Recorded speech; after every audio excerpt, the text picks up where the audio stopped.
Hello friends, welcome to real life story.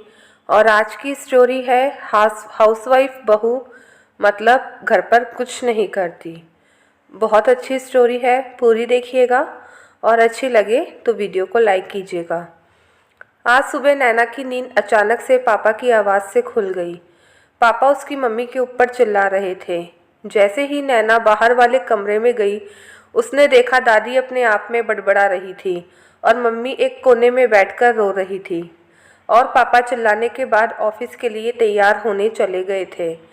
नैना धीरे से अपनी मम्मी के पास आकर बैठ गई। इतने में पापा फिर गुस्से में आए और माँ के ऊपर शर्ट फेंक कर कहा, तुम करती क्या हो दिन भर? एक शर्ट का बटन भी नहीं लगा सकती हो क्या?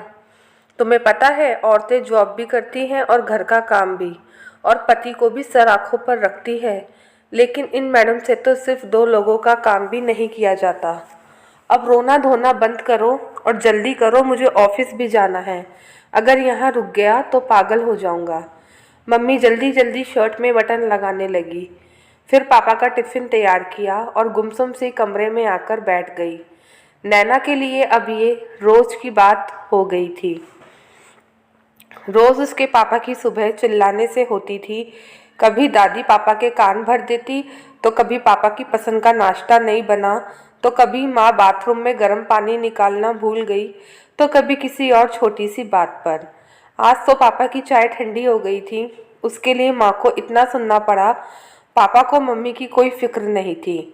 नैना अपनी मम्मी के पास आई और बोली, मम्मी नाश्ता कर लो।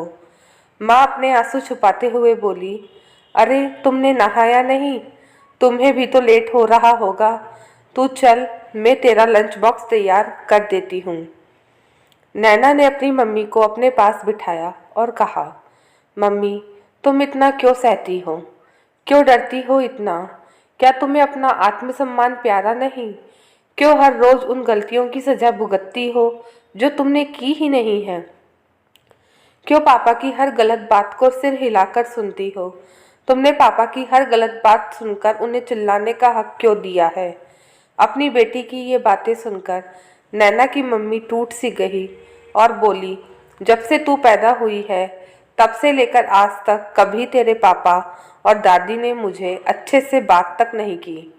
मैं उन्हें बेटा जो नहीं दे सकी, तब से ये सब बस इसलिए सहती आई हूँ कि तेरी शादी किसी अच्छे घर में कराकर सब कुछ छोड़कर चली जाऊंगी। नहीं तो ये लोग तेरी जिंदगी भी नरक बना देंगे।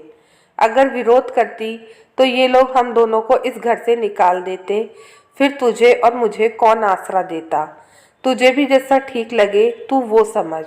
तब नैना बोली, मम्मी क्यों ना अभी हम दोनों कहीं दूर चले। जब इनको हमारी ज़रूरत ही नहीं तो हम इन पर बोझ क्यों बने?